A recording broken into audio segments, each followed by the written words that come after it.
Pour dire que je suis ravi d'être avec vous dans cette partie du budget que je connaissais mal. Et je vois que la forêt et les arbres, ils sont extrêmement populaires, parce que la salle est pleine. Un conférencier de parler devant une salle pleine plutôt qu'une salle vide. Et vous m'avez là, j'ai vu lors de la sortie, là, que beaucoup d'entre vous étaient extrêmement motivés. Donc ce que je vous propose ce soir, c'est de parler de forêt, d'arbres, mais aussi de tout le cortège d'organismes qui interagissent et vivent avec ces arbres, tous ces vivants qui font la forêt. Donc, forêt hyperconnectée, pourquoi on a choisi ce titre avec mon éditeur Benoît Richard de La Salamandre, quand j'ai rédigé cet abécédaire sur la forêt, c'est vraiment pour faire percevoir au plus grand nombre que la forêt est un lieu d'interdépendance où des milliers d'êtres vivants sont en interaction permanente. Alors ce soir on va parler de forêt, mais tous les écosystèmes naturels ou un peu anthropisés, comme les prairies dont on a parlé cet après-midi, sont des écosystèmes où les êtres vivants sont en interaction. Donc on va parler de forêt au cœur des alliances invisibles, parce que beaucoup des mécanismes, des processus biologiques que je vais vous décrire concernent des êtres vivants qu'on a du mal à percevoir, qui sont invisibles, cryptiques. C'est pas uniquement ces grands arbres, c'est tout ce monde invisible qui vit dans le sol. Mais à moins d'être une taupe, en fait, on a beaucoup de mal à visualiser comment fonctionne le sol des forêts. Alors, cette conférence, ce soir, je remercie évidemment le CAUE de m'avoir invité. C'est un plaisir d'être là avec vous. Le musée qui nous héberge. Et puis, rappeler que cette conférence s'inscrit aussi dans un cycle plus large qui est réalisé dans le cadre des activités d'une association qui a été créée il y a un peu moins d'un an, qui s'appelle Arborescence, et qui, pour moi, est vraiment importante parce que c'est aussi un moyen, cette association qui permet à des artistes, à des philosophes, à des formateurs et à des scientifiques d'interagir. Donc on sort tous, chercheurs aussi bien qu'artistes, de notre zone de confort pour dialoguer, parler et essayer de transmettre cette beauté des écosystèmes et en particulier de la forêt. Donc en fait, je vais prendre les exemples, décrire ce milieu complexe qu'est la forêt, à la fois la biologie des arbres, mais aussi l'écologie des écosystèmes forestiers, en tirant des exemples de plusieurs types d'écosystèmes forestiers, et bien entendu les forêts qui nous entourent, aussi bien dans le Bugey que dans les Alpes ou dans la Lorraine d'où je viens, qui sont des forêts aménagées, des forêts jardinées. J'allais tirer les exemples des processus biologiques qu'on étudie ou écologiques, à la fois dans les forêts aménagées, les forêts jardinées qui nous entourent. En France métropolitaine, on n'a plus de forêts anciennes, on n'a plus de forêts primaires. Donc c'est des forêts qui portent l'empreinte de l'homme depuis des siècles. Et puis, comme certains processus n'existent plus dans ces forêts aménagées, anthropisées, je prendrai des exemples également dans les forêts, justement, dont on parlait tout à l'heure, où je me rends régulièrement, les forêts primaires, et en particulier les forêts primaires du sud-ouest de la Chine, dans le Yunnan et le Sichuan. Les mécanismes sont généralement identiques dans les deux processus, mais la biodiversité est beaucoup plus importante dans les forêts primaires que dans les forêts aménagées qu'on connaît en France. Alors, quand on parle de forêt, on pourrait s'interroger pourquoi travailler sur la forêt, pourquoi passer une bonne partie de sa vie à étudier cette forêt, je devrais dire d'ailleurs les forêts. D'abord parce que la forêt aujourd'hui en France, c'est encore une forêt ressource, c'est-à-dire que 90-92% des forêts sont des forêts qui sont en place, aménagées, jardinées, pour produire du bois. C'est encore l'objectif prioritaire, aussi bien des forestiers de la forêt publique que de la forêt privée. Mais pas que. Depuis plus d'une décennie, un autre objectif est de tenir compte de l'extrême naturalité des forêts. C'est-à-dire que les forêts sont aujourd'hui les écosystèmes en Europe, en France en particulier, en France métropolitaine, où il y a le plus grand nombre d'espèces d'organismes. Près de 70% de la biodiversité est réfugiée dans les forêts. Donc il faut, si on veut conserver cette naturalité, eh bien, gérer les forêts de manière à conserver, voire amplifier cette naturalité. Donc, naturalité, c'est presque le milieu le plus sauvage, en fait, l'écosystème le plus sauvage qu'on puisse rencontrer en France. Même s'il y a des loups, il y a des ours, et que parfois les enfants sont un peu frayés de rentrer dans la forêt, bah, c'est un lieu justement où ces grands mammifères peuvent encore vivre. Donc un lieu d'une grande biodiversité. On verra que dans les forêts primaires, justement, les forêts anciennes, la diversité peut être encore beaucoup plus importante. Et puis cette forêt métropolitaine, la forêt qui nous entoure, depuis un certain nombre d'années, c'est aussi dans les objectifs des différents organismes qui veulent lutter contre le réchauffement climatique, c'est aussi un stock de carbone.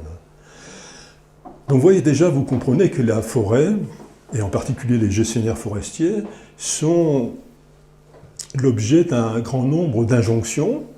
Produisez du bois, respecter la biodiversité, stocker du carbone. En même temps, si c'est proche d'une ville, il faut que la forêt puisse accueillir les citadins. Ça fait beaucoup d'injonctions qui sont parfois contradictoires. Donc le travail de gestionnaire forestier aujourd'hui, c'est quelque chose d'extrêmement compliqué.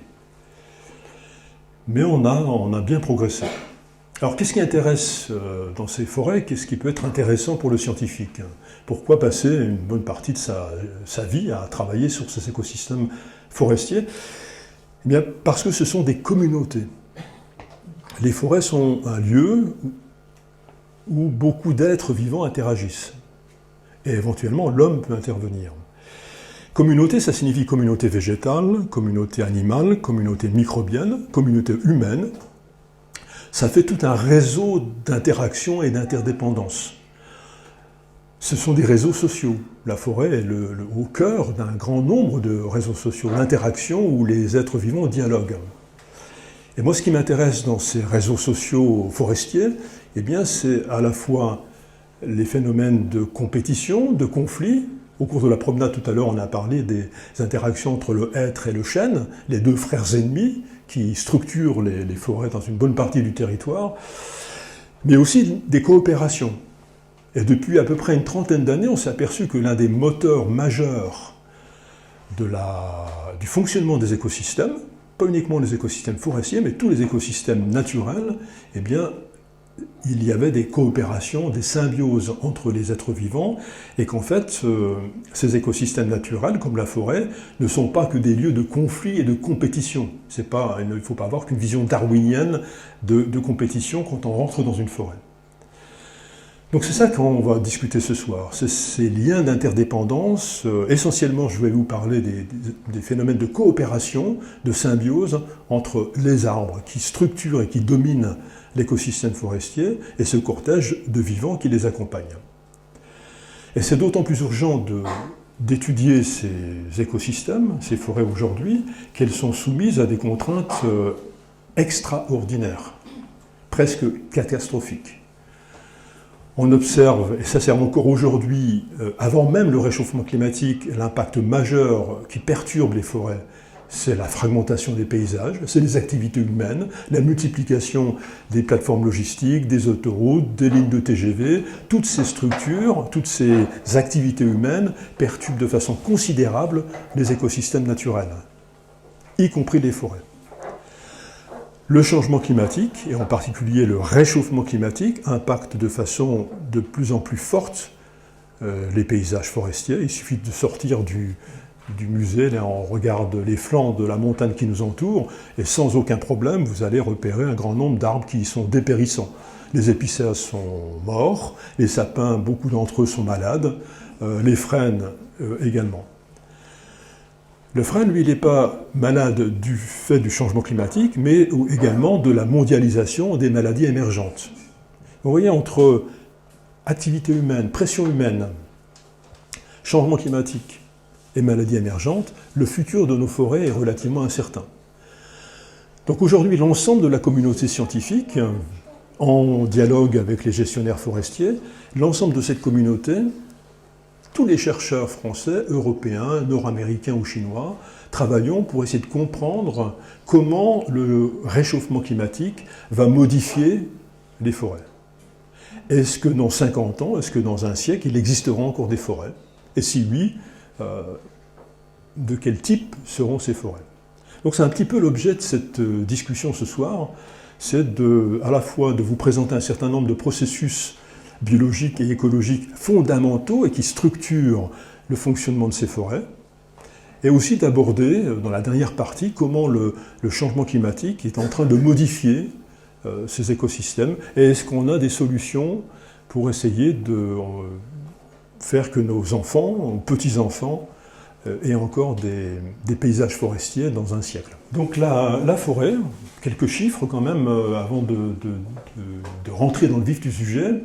Je vous ai dit que c'était vraiment le lieu de biodiversité majeur dans notre territoire métropolitain. C'est un peu plus de 17 millions d'hectares de forêt. On pourrait aussi discuter de la définition de la forêt, parce qu'en tout cas, on a à peu près 17 millions d'hectares de forêt. C'est 30% du territoire métropolitain. Donc la France, c'est un pays forestier. La moyenne européenne, c'est 30%. Donc on est dans les pays où la surface forestière est importante. Alors, dans des régions comme le Jura, comme la Corse, comme les Vosges, la forêt peut représenter de 60 à 70% du territoire. Donc c'est un pays où on est des régions où on a la forêt qui s'est beaucoup développée, parce qu'en fait, ce qu'il faut garder à l'esprit, on l'a évoqué brièvement tout à l'heure, c'est que toutes ces forêts sont jeunes. 90% des forêts, aujourd'hui, ont moins de 150 ans. Bien entendu, quand on traverse une vieille forêt, une vieille hêtraie, on a le sentiment que cette forêt, elle est immémoriale, que les arbres sont présents depuis des siècles, voire des millénaires. La Gaule chevelue, où la totalité du territoire était couvert par les forêts. Non, en fait, la plupart des forêts ont moins de 150 ans, et nous, forestiers, on connaît bien cette période charnière, qui est le minimum forestier. Il faut voir qu'en 1830, donc au début du XIXe siècle, il ne restait plus en France que 9-10 millions d'hectares. Pourquoi? Parce qu'en fait, la grande forêt du néolithique, la grande forêt qui couvrait le continent européen il y a 6000 ans, eh bien, elle était défrichée, déforestée par d'abord les fermes gallo-romaines. Une bonne partie du territoire autour de nous, en fait, était couvert de fermes gallo-romaines qui alimentaient les légions qui allaient coloniser le Grand Est, voire la Germanie. Et donc, ces fermes gallo-romaines, c'était suivi par les activités au Moyen-Âge des abbayes, des différents villages qui ont déforesté nos paysages et nos forêts. Et puis la révolution industrielle.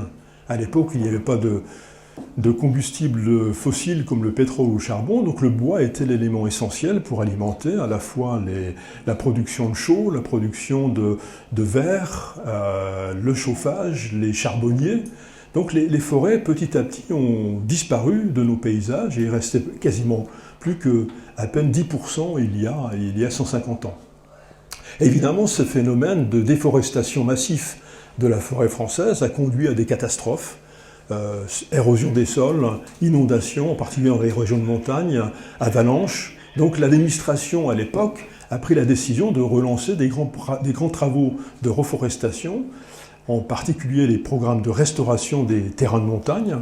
Et donc pendant quasiment un siècle et demi, on a reboisé, replanté, mais surtout on a laissé la forêt recoloniser les territoires abandonnés par les éleveurs ou les agriculteurs. Donc si la forêt s'est considérablement développée entre 1830 et aujourd'hui, et continue à se développer, c'est surtout parce que les humains ont abandonné une grande partie des territoires. En particulier ici, on voit très bien que la forêt recolonise les prairies, les pâtures. Et puis le troisième facteur qui a favorisé le développement forestier, eh bien, c'est le changement climatique. Parce qu'on a tendance à considérer que le changement climatique n'a que des effets négatifs, mais en réalité, qu'est-ce que le changement climatique? C'est surtout une augmentation de la teneur en gaz carbonique dans l'atmosphère. C'est l'effet de serre. Alors je suppose que vous avez, beaucoup d'entre vous, un jardin, vous avez des tomates, vous faites pousser des tomates, et quand vous mettez vos plants de tomates dans une serre, ils poussent plus vite.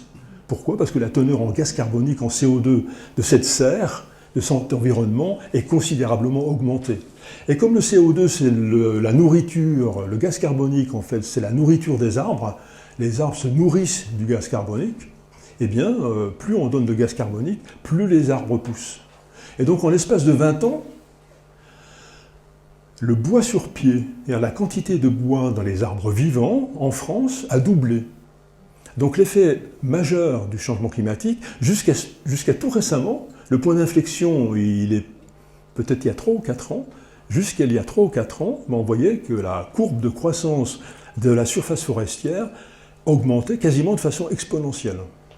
Donc tous les territoires, mais en particulier les territoires abandonnés par l'agriculture et l'élevage, donc c'est cette grande diagonale de vide que vous avez entre le sud-est et la Bretagne, eh bien toutes ces régions se sont considérablement enforestées. Alors pas toujours une belle forêt futée régulière de hêtres et de chênes, beaucoup d'arbustes, de petits arbres, mais voilà, la forêt a reconquis énormément de terrain.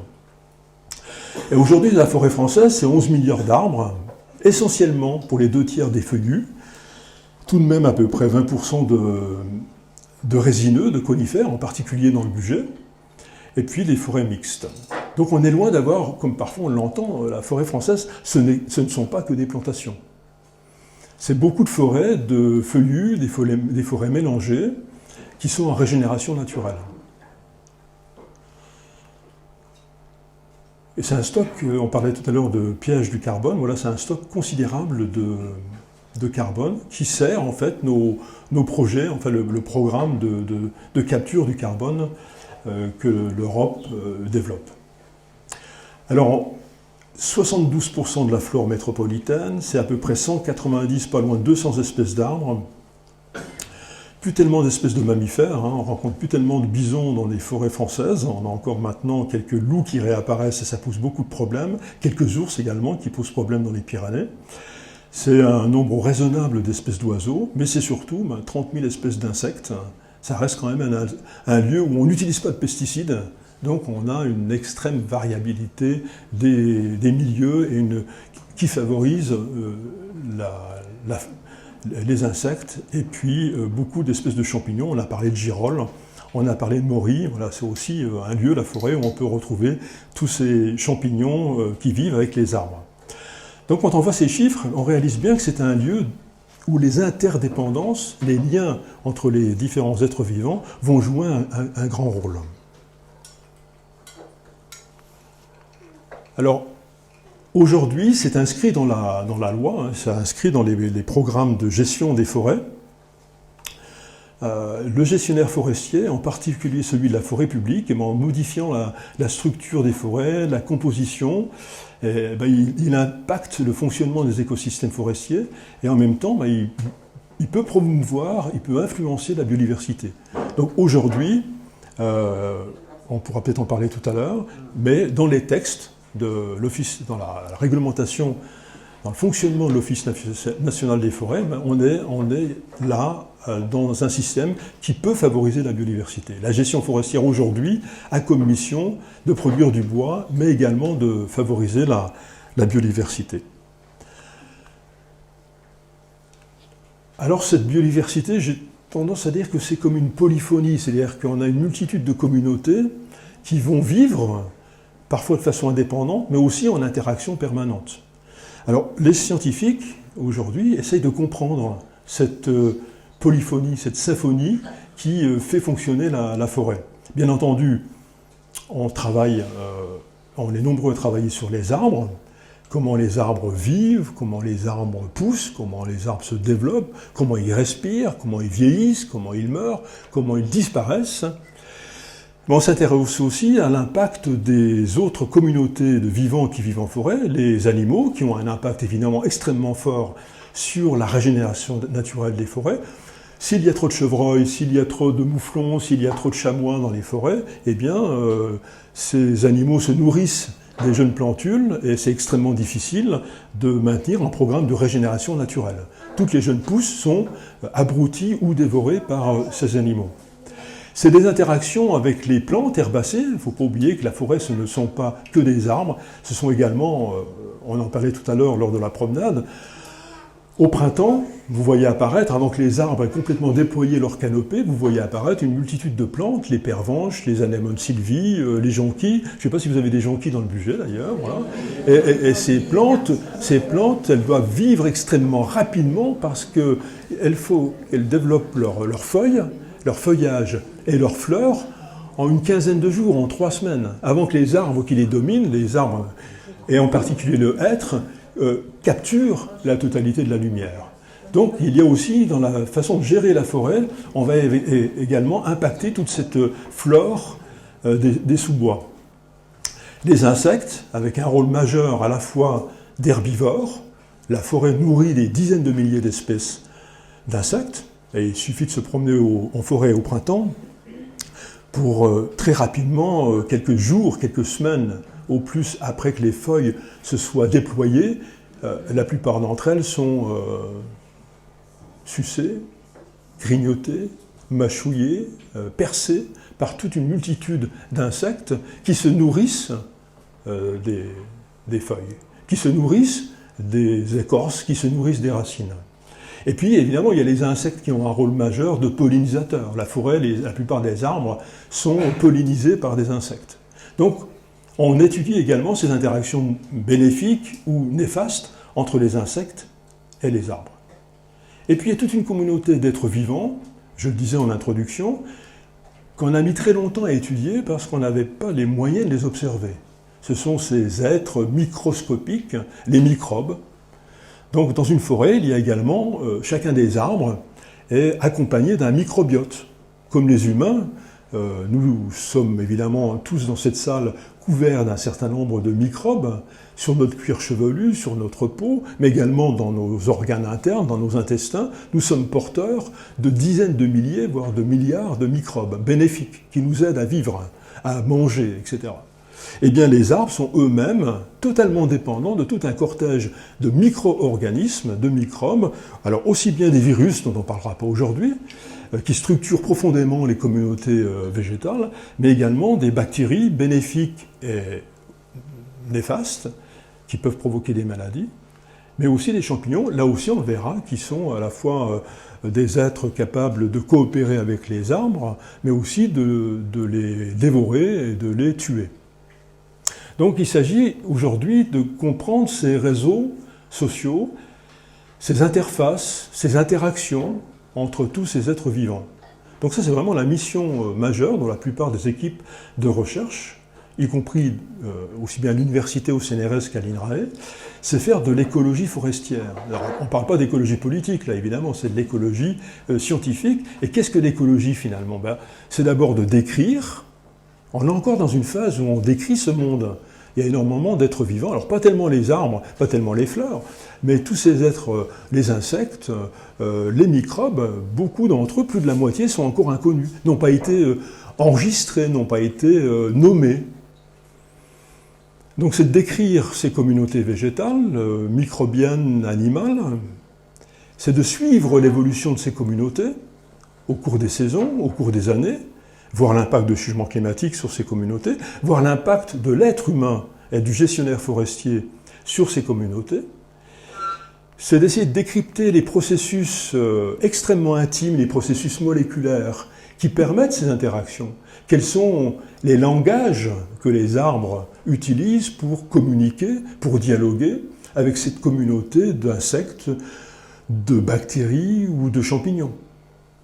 Et puis une fois qu'on commence à, sur un certain nombre de systèmes, comprendre comment ces êtres interagissent, on peut commencer à essayer d'interpréter, de définir les grandes lois de fonctionnement de ces communautés. Parce que si on est capable d'écrire, de décrypter et puis d'interpréter, on peut bâtir des hypothèses, on peut faire des scénarios, et à ce moment-là, quand les gestionnaires forestiers se retournent vers les scientifiques puis nous disent « mais quels sont les arbres qu'il faut planter aujourd'hui pour qu'il y en ait encore dans 50 ou 100 ans ?» On ne peut répondre à cette question, et très humblement on ne sait pas bien y répondre aujourd'hui, que si on comprend comment ça fonctionne. Donc, même après avoir passé plus de la moitié, les 2 tiers de ma vie à étudier ces écosystèmes complexes que sont la forêt, eh bien j'ai très peu de réponses. On sait encore aujourd'hui très peu de choses sur la fonction, sur les fonctions qui animent un être, le être gigantesque qu'on a vu tout à l'heure, plus de 150 ans, peut-être 200 ans. Je ne sais pas vraiment comment il fonctionne. La plupart des scientifiques travaillent sur des systèmes extrêmement simplifiés, avec des arbres qui font rarement plus de 50 cm, voire parfois 1 mètre si c'est le peuplier. Donc on a une vision encore très, très modeste de la complexité des processus biologiques qui animent ces grands êtres vivants que sont les arbres avec leur communauté. Mais si on ne le comprend pas, on ne pourra pas apporter de solution. Donc c'est au cœur de nos activités aujourd'hui, c'est de voir comment ces communautés interagissent, comment l'homme interagit sur ces communautés, et bien entendu, puisqu'on fait de l'écologie, comment l'environnement, les facteurs biotiques, précipitations, température, etc., sol, impactent ces communautés. Alors évidemment, on ne va pas parler pendant des heures et des heures, donc je vais choisir un certain nombre d'exemples pour illustrer ces mécanismes complexes. Et je vais essayer de simplifier mon discours afin de faire passer un certain nombre de concepts. Donc d'abord, vous avez bien compris que la forêt, c'est un lieu d'interdépendance. Donc il est hors de question de considérer un arbre comme un être suprême, même s'il est très ancien, il ne peut pas vivre tout seul. Donc quand vous voyez un arbre, à partir d'aujourd'hui, considérez que c'est un écosystème à lui tout seul, l'arbre. C'est un méta-organisme.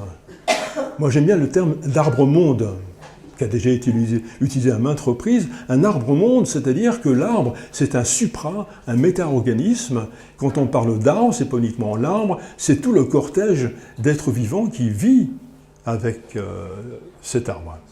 Et aussitôt qu'on altère un de ses associés, un être qui vit avec le chêne, eh bien on peut conduire à faire disparaître ce chêne. Si le chêne disparaît, il va faire disparaître des centaines et des centaines d'espèces.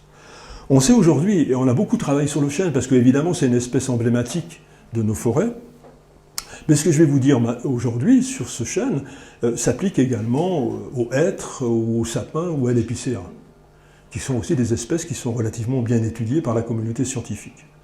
Alors d'abord là on a un chêne qui est magnifique, qui a été pris en photo par le spécialiste des arbres remarquables, Emmanuel Boitier, qui fait de magnifiques portraits des arbres anciens et des arbres les plus remarquables de notre territoire. Donc ce chêne, il a probablement 250 ans. Il héberge au moins 2300 espèces. Quand je dis héberge, ça veut dire aussi bien sur ses feuilles, sur ses branches, sur son tronc, sur son écorce, sur ses racines, plein d'êtres vivants ont coévolué avec le chêne depuis l'apparition des chênes sur Terre, c'est-à-dire à peu près 55-56 millions d'années. Ces êtres vivants vivent en association avec les chênes depuis ces temps très anciens. Donc ils ont tissé des liens extrêmement intimes qui font que ces liens d'interdépendance détermine complètement le fonctionnement de ces êtres vivants. Il y a donc 2300 espèces. Évidemment, vous en voyez plein, c'est les mousses. L'arbre qu'on a vu tout à l'heure, il était couvert de mousse, de la tête aux pieds. Il y a des fougères, il y a du lierre qui grimpe sur les vieux chênes. Alors surtout, ne les coupez pas. Et puis vous avez des êtres qui sont moins visibles, comme les champignons ou comme les bactéries et les virus. Alors sur ces 2300 espèces qui vivent en association avec le chêne, il y en a pas mal qui peuvent passer d'un arbre à l'autre, d'une espèce à l'autre, qu'on va retrouver sur le hêtre ou sur le sapin. Et puis, il y a quand même 326, probablement plus, espèces qui dépendent totalement du chêne. C'est-à-dire que, encore une fois, elles ont coévolué avec le chêne depuis si longtemps que si le chêne meurt, ces espèces meurent avec le chêne. Alors évidemment, ceux qui sont ici, qui sont ramasseurs de champignons, ils ont bien repéré que sous chaque arbre, il pouvait avoir des communautés de champignons très différentes. Et que le chêne avait autour de lui un certain nombre d'espèces qui lui sont inféodées. Mais c'est la même chose pour les lichens, c'est la même chose pour les insectes. Donc, ces différentes espèces, que ce soit des lichens, des champignons, des invertébrés, des oiseaux, des chauves-souris ou des papillons, sont en totale interaction avec ces arbres. Donc, arbre-monde, chêne-monde. Alors, vous pourriez me poser légitimement la question de savoir, mais finalement, pourquoi ces êtres vivants sont si intimement liés aux chênes? Pourquoi les insectes, pourquoi les champignons, pourquoi les bactéries vont sur ces arbres, sur leurs racines, sur leurs troncs, sur leurs feuilles? Bien parce que ces êtres vivants qu'on appelle les arbres, ce sont les grands fournisseurs, je préfère le terme de pourvoyeurs, les grands pourvoyeurs du carbone. C'est-à-dire que tous les éléments nutritifs, et en particulier les éléments carbonés, les sucres, vont être fabriqués par ces arbres, par les plantes de façon générale, mais en particulier par les arbres, vu leur gigantisme. Un arbre, il produit des milliers de tonnes de sucre chaque année. Donc en fait, ces sucres, les arbres sont les seuls êtres vivants, les plantes sont les seuls êtres vivants à être capables de produire ces composés carbonés qui vont alimenter toute la chaîne trophique et dont nous dépendons complètement. C'est-à-dire que ces arbres qui sont capables, grâce à une réaction incroyable qu'on appelle la photosynthèse, ils utilisent le gaz carbonique de l'air dont on parlait tout à l'heure, qui est un des gaz relativement peu représenté dans l'atmosphère, et c'est à peu près aujourd'hui probablement 400 parties par million. Ce CO2, plus de l'eau qui vient par la sève du sol, grâce à l'énergie du soleil, qui est captée dans les feuilles de ce noisetier, par exemple, il y a, dans chacune de ces feuilles, il y a des milliers de petites structures, de petites centrales solaires, qu'on appelle, nous les scientifiques, des chloroplastes, toute une machinerie qui est capable de capturer l'énergie du soleil plus efficacement que des panneaux solaires. Depuis 300 millions d'années, ces panneaux solaires qui sont dans les feuilles sont capables de fournir de l'énergie, ici, là, pour transformer, pour associer le gaz carbonique et l'eau et fabriquer des sucres.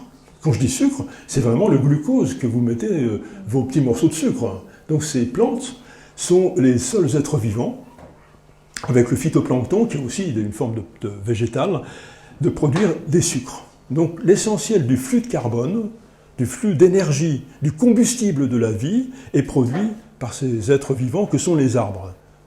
Donc vous comprenez bien que tous les êtres de la forêt, tous les autres êtres vivants de la forêt, eh bien sont là, au pied du chêne ou sur ses feuilles, pour se nourrir de ce sucre, de ce flux de carbone qui va alimenter toute la chaîne trophique. Les herbivores vont manger ces feuilles, les herbivores vont être mangés par des carnivores, et en fin de compte, nous les humains, on va être à même de manger ces êtres. Donc on est tous, comme dit Baptiste Morisot, dans son très beau livre « Les diplomates », on est quasiment tous à la table du soleil. On n'a qu'un objectif dans la vie, c'est de dévorer l'énergie du soleil.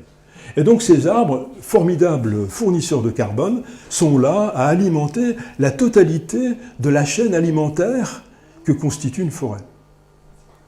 Donc on a étudié ces mécanismes-là depuis maintenant presque un siècle, on l'a bien compris, comment fonctionnait, comment un arbre était capable d'assimiler, comme un alchimiste, de transformer l'énergie du soleil et l'air en sucre, en énergie, en combustible de la vie. Et puis on s'est aperçu qu'en étudiant ces mécanismes, on n'avait pas toutes les données du problème et qu'il fallait étudier également le sol. Alors le sol, c'est un milieu qui est difficile à étudier parce qu'il est sous vos pieds. Donc les scientifiques sont comme vous, quand ils se promènent dans une forêt, ils ont tendance à regarder le feuillage, éventuellement le tronc, et essayer de comprendre comment ça fonctionne, mais très peu de chercheurs, très peu de scientifiques prennent une bêche, une pelle pour aller creuser et regarder ce qui se passe sous terre.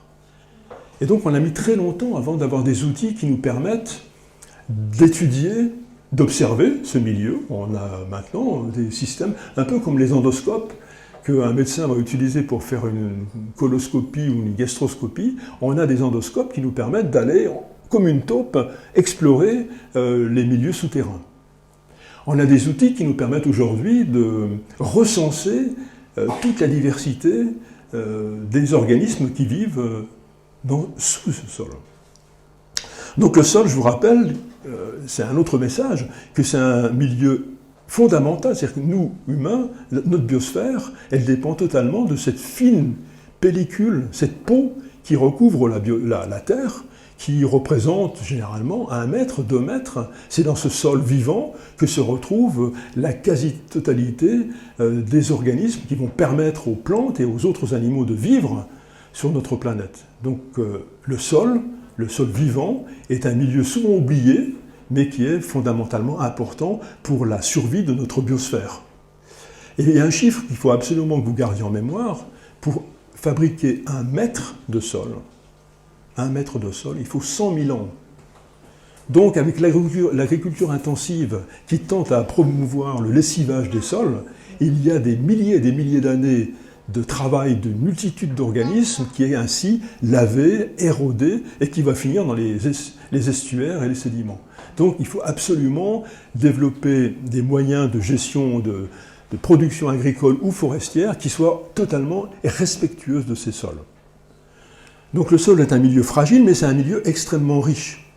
On sait aujourd'hui que 60% de la biodiversité de notre planète Terre réside dans les sols. Dans cette fine pellicule de sol, 50 cm, 1 mètre maximum, qui couvre la plupart des paysages, des territoires sur notre planète. Alors on y trouve plein de bestioles. Si vous êtes un peu observateur, je vous encourage, peut-être pas ce soir en sortant du musée, mais en tout cas demain matin, d'aller en forêt, de soulever la litière, donc toutes ces feuilles mortes, et d'aller gratouiller l'humus et le sol. Vous mettez à genoux, vous reniflez, vous avez déjà une odeur assez extraordinaire, riche de pourriture et de toute cette vie qui est en fonctionnement. Et puis, avec une petite loupe, les enfants, alors ce soir ils sont peut-être un peu fatigués, mais demain ils seront frais et dispos, ils vont observer toute une multitude. Alors les microbes, ils ne les verront pas, mais il y a toute une micro- et une mésofaune qui est tout à fait observable avec des acariens, avec des isopodes, avec des colamboles, bien sûr des vers nématodes. Les lombrics, on les voit facilement. Et puis il y a des pseudoscorpions, il y a des scolopendres, et puis vous avez beaucoup plus difficile à observer des bactéries qui interagissent ou pas avec les racines, et puis des champignons qui interagissent ou pas avec les racines. Donc voilà, on a un monde d'une complexité impressionnante, mais qu'on commence à savoir inventorier et recenser. Et parmi ces organismes, il y en a un qui m'intéresse particulièrement, à qui j'ai consacré une bonne partie de mon temps.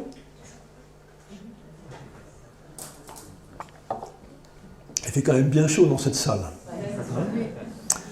Alors, ce champignon, vous n'avez jamais dû en rencontrer un aussi gros.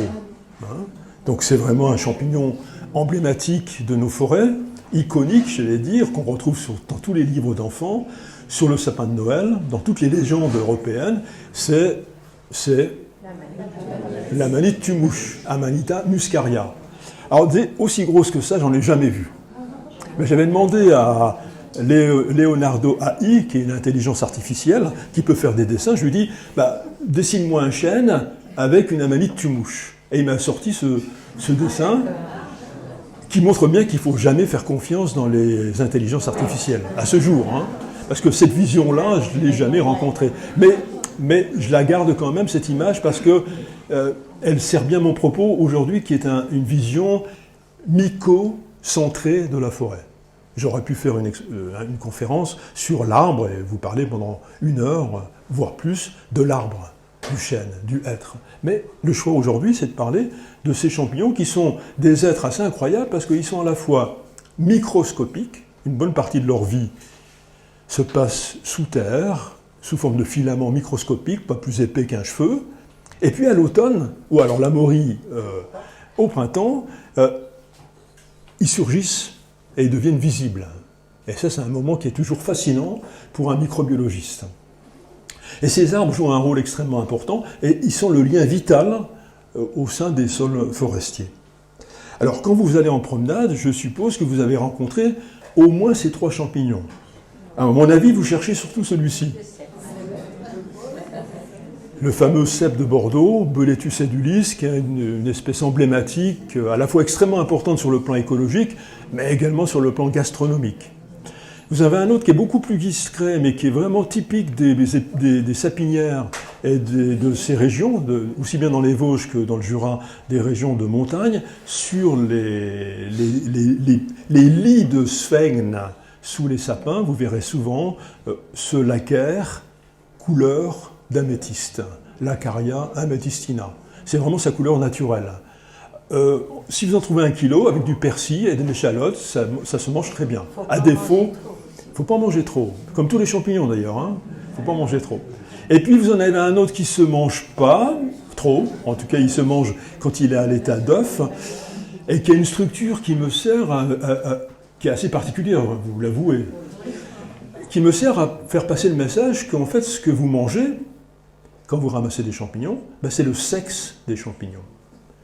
En fait, la partie visible du champignon, c'est l'appareil sexuel qu'ont mis au point les champignons, ce réseau de filaments fongiques qui colonisent le sol, ou le bois, eh bien, quand les conditions environnementales, comme la quantité d'eau par exemple et la température sont réunies, sur ces réseaux que je vais vous présenter, se forment des petits agrégats, des petits embryons, qui vont donner lieu à cette structure dont la mission essentielle est de pousser le plus haut possible, parce que sous le chapeau, ou sur le chapeau dans ce cas du satyre puant, sous le chapeau ou sous les tubes du cep se déroule le processus de reproduction sexuée, la production des semences, la production des gamètes. Et donc ces semences, ces gamètes, un peu comme les grains de pollen, sont empaquetés, tout l'ADN, tout le patrimoine génétique de chacune de ces espèces de champignons va être empaqueté dans des petites billes microscopiques qu'on appelle les spores, extrêmement résilientes, extrêmement résistantes, et quand ces spores sont matures, arrivés à maturité, le moindre coup de vent fait que la structure même du chapeau favorise la dissémination de ces spores dans l'atmosphère de la forêt. Donc en fait, la mission essentielle du chapeau, c'est de pousser le plus haut possible pour permettre l'envol des spores. Et le chapeau, souvent, dans le cas de la manite du mouche dont on parlait, sert à protéger de la pluie. Et donc ces structures-là peuvent avoir différentes formes. Éventuellement celle-ci, ce champignon est intéressant parce qu'en fait, au lieu de compter sur le vent pour disséminer ses spores, il produit... Qu'est-ce qu'il fait? Est-ce que vous le connaissez, ce champignon? Alors, quand vous rentrez dans les bois, vous le repérez, avant de le voir, vous le sentez. Il sent vraiment une odeur de pourriture et de cadavre. Et donc ce champignon produit des composés à base de soufre, des mercaptans, qui imitent la charogne et les cadavres. De ce fait, ils attirent les mouches. Les mouches viennent se poser sur ces... Il y en a une, peut-être là d'ailleurs, qui se pose sur le prépuce, ou le pseudo-prépuce, où les spores vont se coller aux pattes de la mouche, et les mouches vont diffuser les spores à travers la forêt en s'envolant.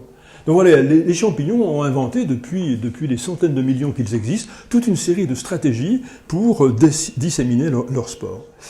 Donc c'est sympa, ça produit des fructifications que les humains ont appris à comprendre, à utiliser, à la fois dans leur cuisine, dans leur gastronomie, mais aussi dans certains pays comme la Russie, comme la Chine, moins en France aujourd'hui, comme produits médicinaux. Mais ce qui nous intéresse surtout, nous, en fait, la partie la plus importante du champignon, c'est cette partie invisible, qui est constituée de filaments fongiques. Alors, c'est pas très différent de ceux qui se développent sur les pots de confiture ou les fruits, si vous êtes un peu observateur. Mais encore mieux, si vous allez en forêt, vous soulevez une vieille branche moussue, et en dessous, vous allez apparaître ces réseaux de filaments microscopiques qui peuvent éventuellement s'assembler pour former des câbles, et c'est une structure très ramifiée qui a une capacité de colonisation du substrat extraordinaire. La moindre interstice du sol ou du substrat, le substrat ça peut être un fruit, ça peut être une branche, ça peut être éventuellement un humain, ces champignons vont coloniser la totalité du sol pour absorber les éléments nutritifs qui s'y trouvent, les éléments minéraux en particulier, comme l'azote, comme le phosphate, comme le potassium, etc. Et on ne s'en rend pas compte, mais en forêt, presque la moitié de la masse vivante, de la biomasse d'une forêt, eh bien, elle est sous terre, à la fois sous forme de racines, mais aussi sous forme de tous ces réseaux qui colonisent le sol. Et j'utilise assez régulièrement cette représentation artistique de la forêt. Alors elle est un peu exagérée, mais pas trop, où vous avez évidemment les résineux, là, des fructifications de champignons, mais surtout cet incroyable réseau entrelacé, enchevêtré de racines et de mycélium.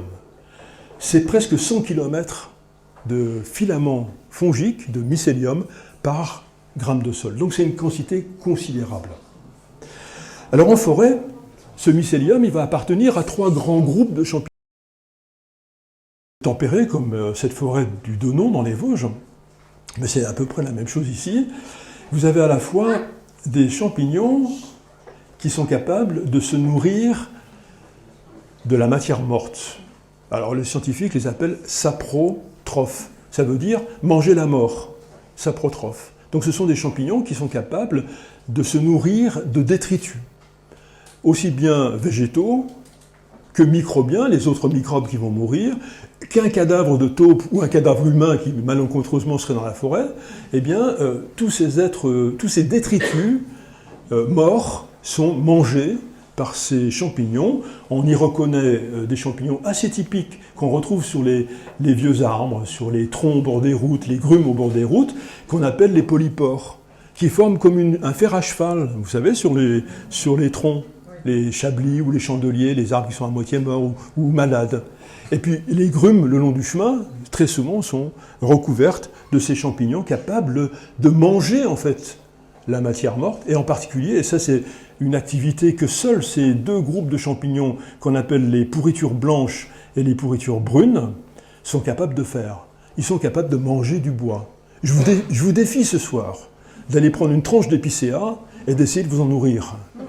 Vous aurez beaucoup de mal, parce que vous n'avez pas dans votre tube digestif les enzymes capables de digérer le bois. Alors le bois c'est quelque chose de complexe. Le bois c'est un des matériaux, des biomatériaux les plus résilients et résistants sur notre planète Terre. C'est à la fois, le bois c'est un échafaudage, un enchevêtrement de 2 fibres, l'une de cellulose, comme les fils de coton, 10 000 unités de glucose associées, c'est comme du sucre d'orge. Tout le monde veut manger ces fibres de cellulose. Alors c'est tellement bon qu'au cours de l'évolution, pour protéger cette fibre de cellulose qui constitue le bois, les arbres ont inventé la lignine, les tanins, qui forment un autre polymère qui va venir enrober les fibres de cellulose et protéger de toutes les agressions et des mangeurs de cellulose ces fibres. Donc le bois, c'est quelque chose d'extrêmement dur et qui s'est accumulé sur notre planète jusqu'il y a 180 millions d'années. Avant, les arbres mouraient, tombaient sur le sol, s'enfonçaient dans le sol, se transformaient en tourbe, en lignite, en charbon, et puis en descendant dans les profondeurs, en pétrole. Et puis un jour, un champignon s'est dit « mais c'est quand même pas possible, je ne peux pas laisser toute cette nourriture disparaître dans les profondeurs de la Terre ». Donc ce champignon a modifié légèrement, alors quand je dis ce champignon, il a modifié la nature, l'évolution a fait que une enzyme, vous savez ces ciseaux moléculaires que tous les êtres vivants possèdent, y compris vous, ce champignon, il a subi une mutation qui lui a permis de manger la lignine, de couper la lignine, de couper les tanins, et donc de se débarrasser de cette couche protectrice que constitue le bois pour accéder à la cellulose. Donc c'est une façon un petit peu simplifiée de décrire le processus quand même. Hein. Mais voilà, les seuls êtres vivants capables de manger du bois sont ces champignons décomposeurs du bois. Et puis dans le sol de la forêt...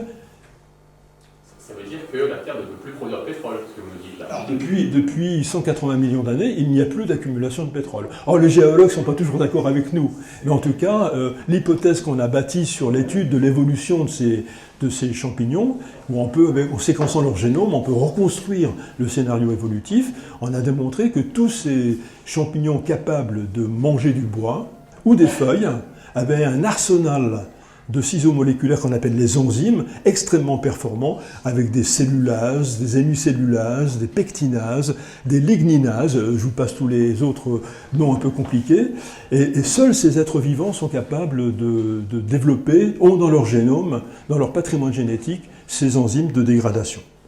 Donc du jour où ils ont inventé ces enzymes, ils ont connu un succès évolutif extraordinaire et des dizaines de milliers, des centaines de milliers d'espèces de champignons se sont développés. Il y a un deuxième groupe de champignons, et là on a démontré également par l'analyse de leur génome, qui dérivent en fait des premiers, des saprotrophes, qui sont apparus probablement au moment où les pins, les pinacées, les pinus sont apparus sur Terre, les résineux.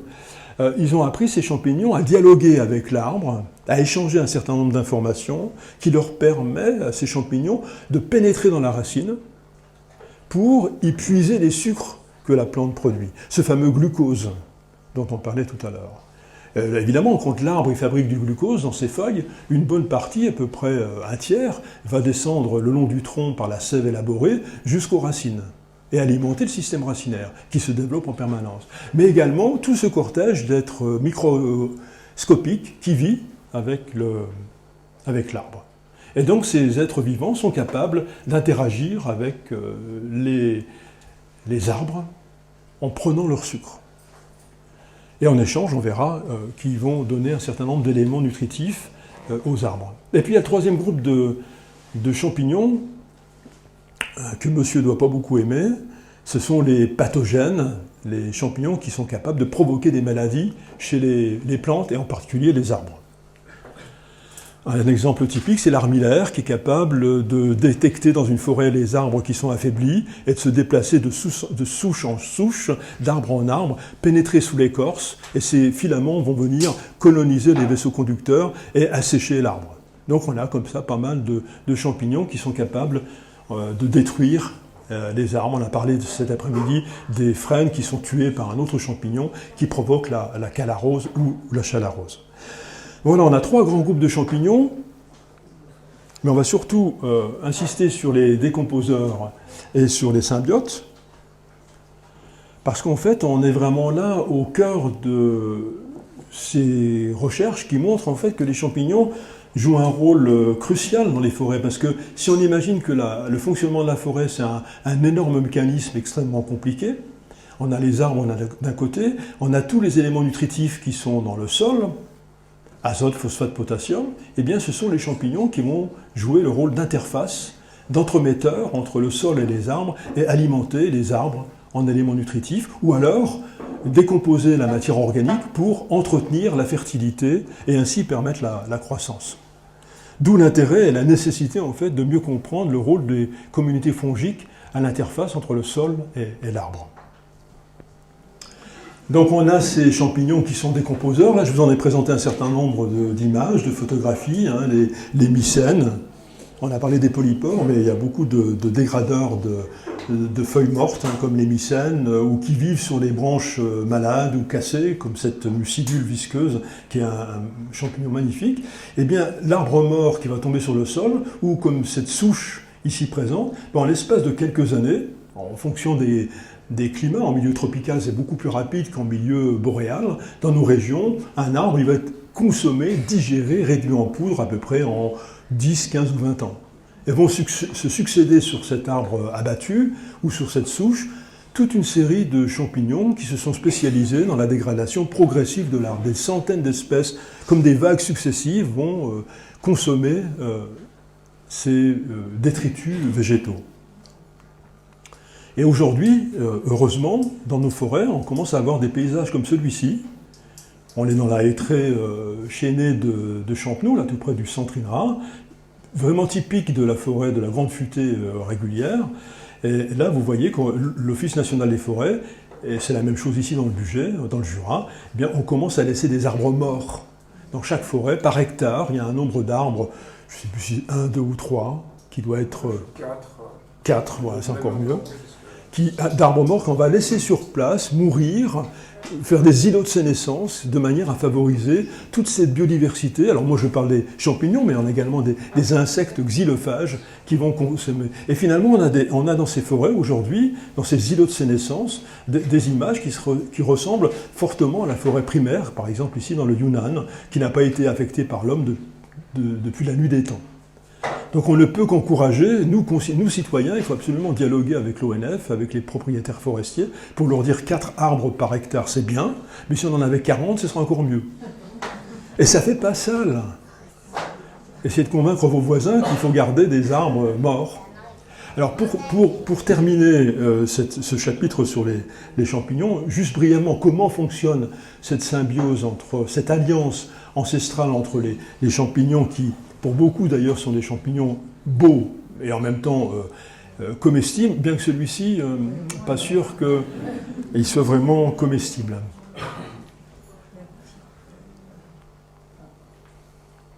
Alors ce qu'on essaye de visualiser aujourd'hui, et cette vidéo-là qu'on a produite avec un réalisateur écossais, se rapproche de notre vision, nous scientifiques, de ce qui se passe sous vos pieds.